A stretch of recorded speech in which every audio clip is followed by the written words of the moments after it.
of stupidity, and it's getting exposed in real time.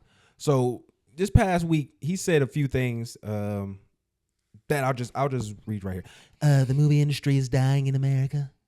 Very, very fast, very fast. Other countries are offering all sorts of incentives to draw filmmakers and studios away from the United States. Hollywood and many other areas within the United States are being devastated. It's a horrible thing. It's a horrible thing. And this concentrated effort by nationals is therefore a national security threat. So he said that movies not being made or produced, whatever you want to say, because people are trying to fight over the words that he's using here. Movies not being made in America is a national security threat. Not only did he do that, so apparently there was a movie night at Mar-a-Lago this past weekend.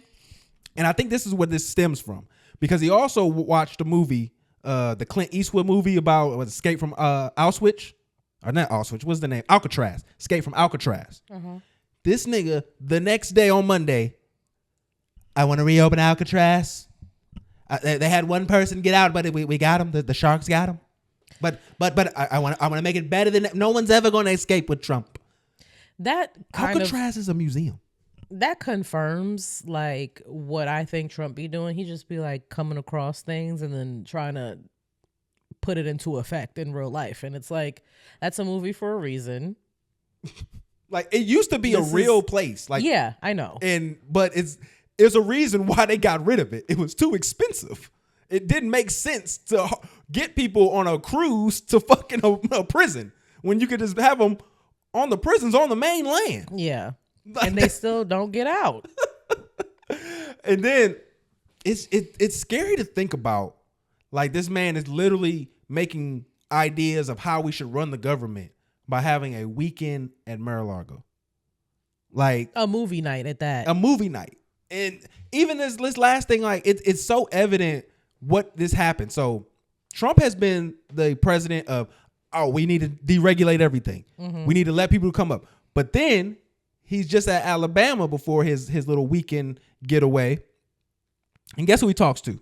Who? Good old Nick Saban. Good old the ex-coach of Alabama, who recently left because of how NIL is being done in regards to the players having more autonomy and things of that nature. Mm-hmm. And so he says to Trump, we need to regulate this. So when the black boys can argue and negotiate with these schools and teams, it's a problem. But when y'all can dump pollution and run generators that's destroying the fabric of the black communities, y'all, that's cool for y'all.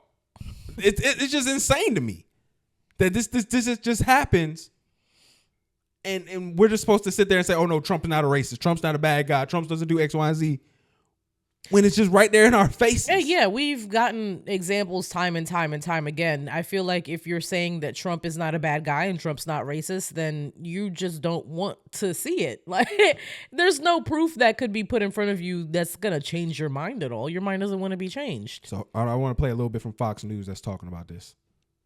President Trump is reportedly considering an executive order to regulate name, image, likeness deals in college sports after meeting with legendary coach Nick Saban after the University of Alabama's commencement. Co-host of Hot Mic on Outkick.com, Chad Withrow, joins us now. Chad, thanks for joining us. I just want to set the stage here for our audience and then let you go from there. So name, image, and likeness, this was decided by the Supreme Court, I believe unanimously, that the NCAA could not bar college athletes, which were looked at as amateur, from making money off their name, image, and likeness, basically endorsement deals. Their popularity has a monetary value. But now we are in a place where, because the NCAA was hit so hard by this decision, and there was a vacuum and nothing to fill it, now we're in a place where basically players are getting paid to go to a university, and they can go every year, get paid more, and go somewhere else. It's a completely free market. It's unregulated. And that's what that's what his problem is. Okay, so you can see they hating. Mm-hmm. The boys are making too much money and they can have too much freedom and we can control them less. So now it's a problem. One of the things that recently just happened, there was a quarterback who was at the University of Tennessee, and he just had a similar issue with this, where he wanted to get some additional money to play for the next season, and the coach essentially kicked him off the team for not showing up to camp. And he ended up signing with another school, and he's I guess he's taking care of in a way that he feels comfortable with. But to me, y'all coaches treat and use these kids any way that y'all want to. Y'all jump from school to school in the middle of the playoff. Like they'll be at the end of the season and they'll have a playoff game. The coaches will quit. That happened at my school one time. The coach quit and they had to go there with a secondary coach to fill in the place. And luckily they still won. But it's like y'all can operate and do as y'all please, and then they get mad when young black boys now have that same opportunity. Mm-hmm. And that they running all over y'all white boys and y'all upset. They come there and taking y'all money, doing what they want, and then going to the league and getting more. And they just upset. And it's very hater energy. That's all it is when it comes down to this. Yeah. And they're it's just young, they're athletic, they get more bitches than you, they got more money than you, and now you mad. And that's mad all. and salty. Y'all gotta get that hate out your heart. Let these boys get that money. You know how and much they dicks is bigger than yours. What's up with you with I this? don't know. This is the second time you done said that. You said that last week too. I just feel like if I was a man, that's what you would just say to other I men? would be swinging my dick around. You would go to jail for that. Not literally. Not literally. Like everything with me would be a dick swinging contest, and hopefully I would be well endowed enough to win. I just want to know, will somebody will put Trump on the stand and ask him, why is it okay to regulate the black boys, but not regulate Elon and what he doing in Memphis? What's Elon doing in Memphis? Oh, you ever heard? Okay, well let me let you listen to this. For a permit for 15 turbines, right?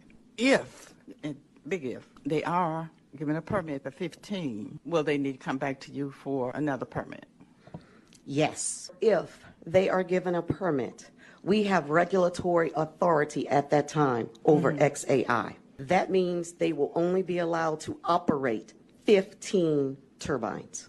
When they get ready to put in operation, all 35 of them, will they need to reapply? Casey Smith Alexander, Deputy Director, yes. They would have to submit an application for a permit to operate the additional turbines that are on that facility. 33 of these turbines are operating today. We have geothermal imaging that show and confirm 33 of these methane gas turbines are operating right now.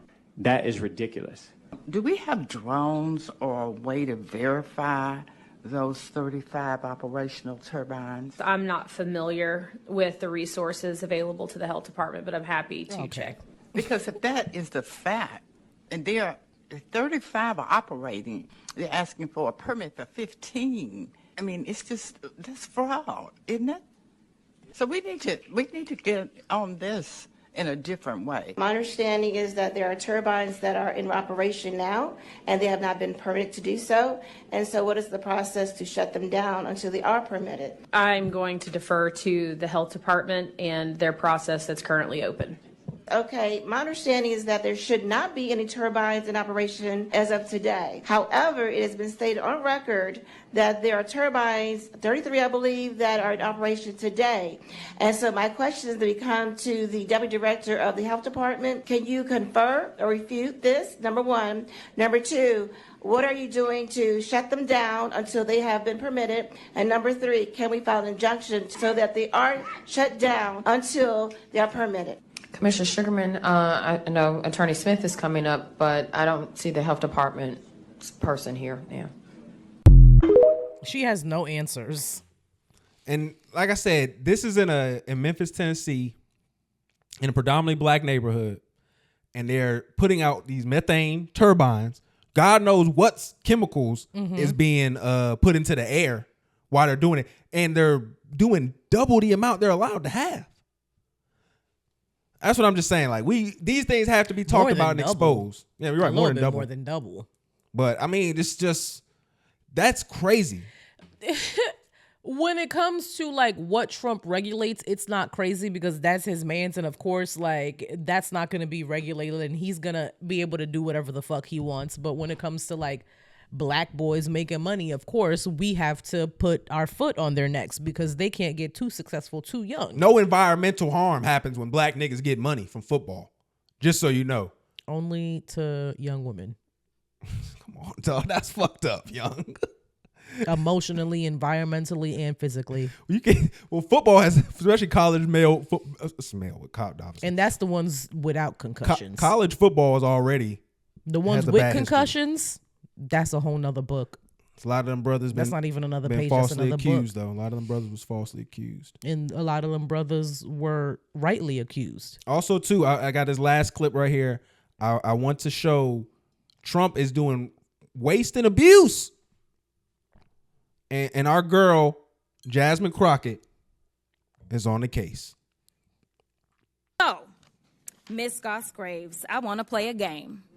It's called Trump or Trans. You ready? Okay. So I'm going to ask you a question, and I want you to tell me whether or not it is Trump or trans people that are responsible. You understand? Got it. Okay, very good. The first one, gutted medical research. Trump. Kidnapping Americans and sending them to foreign countries, a.k.a. deporting them. Trump. Driving us into a recession. Trump. Increasing the cost of everything. Trump. Waging an idiotic tariff war. Trump. Harming farmers. Trump. Ignoring the Constitution. Proposing to take away Social Security. Trump. Cutting health care. Trump. Firing government workers who keep our country safe. Trump. Encouraging an environment of hate and divisiveness. Trump. Thank you so much. This committee could be engaged in actual oversight of fraud, waste, abuse, and mismanagement. So let's talk about waste. Like Trump's plan to spend almost $100 million for his little birthday parade. Or how he spent 25% of his first 100 days golfing, costing taxpayers tens of millions of dollars. In fact, it's a little bit over $30 million at our last estimation. In fact, President Trump is on pace to spend more than $1 billion of taxpayer dollars just on golfing. Yet the Republicans have been silent. So they must think spending taxpayer dollars on the president's golfing trips is more important than providing health care to their constituents. And when I talk about constituents, we're going to talk about the ones on this committee. She be up there killing shit. But $1 billion, on pace to spend $1 billion on golf trips? That's insane. My question is, it's probably like Secret Service and stuff like that sure. that's around it, because he's paying for his own like memberships and shit. I mean, it's probably if he's at his golf course, he's not paying no membership for Yeah. it. But the transportation of him, everybody that's with him and all the other stuff, like the security measures that have to be taken, that's millions of dollars to do all that. Like it costs. I remember Joe Rogan was talking about when he did Andrew Schultz podcast, how much money it costs for him just to move around. So I can only imagine if you add the president of the United States. No, Joe Rogan said that. Okay. How much it costs for him to move around to do the interview with somebody else because of how much stuff he has to bring with him. Mm-hmm. But no, it's insane out here, man. I just wanted to put that y'all frame of mind, let y'all know what's going on out here. Did you know that the first family has to pay for like their own groceries and travel and everything when they're in the White House? Mm-hmm. I didn't know that. I just assumed that like taxpayer dollars were paying for their groceries and stuff. But they Michelle Obama had to like pay for her own grapes. That's crazy. That's why I just think that's a little crazy. That's why Trump does the little flex where he's like, "Oh, I don't need the salary. I'm going to donate it." But the salary isn't that much though. That's $400K. Technically, you're considered a 1%er or close to it. But like in my head, I just think that it would be more for some reason. Well, you're a lady, so you got crazy numbers. You would think it would be, he's got to be a billionaire. He's the president.